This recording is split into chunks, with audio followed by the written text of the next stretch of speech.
Syederalun, sudah lazimnya tiap jelang HUT RI pastinya akan bermunculan para penjual bendera merah putih dan umbul-umbul di pinggir jalan Kota Lok Semawe. Begitu juga jelang HUT RI tahun ini. Sejak 2 pekan lalu, para pedagang bendera merah putih mulai bermunculan di Kota Lok Semawe.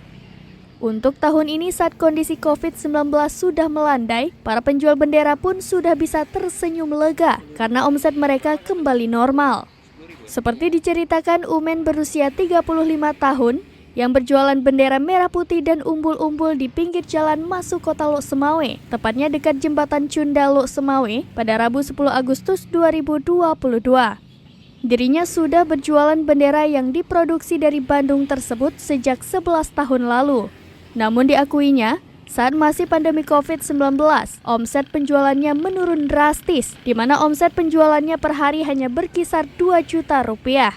Sedangkan untuk tahun ini, omset penjualannya sudah kembali normal.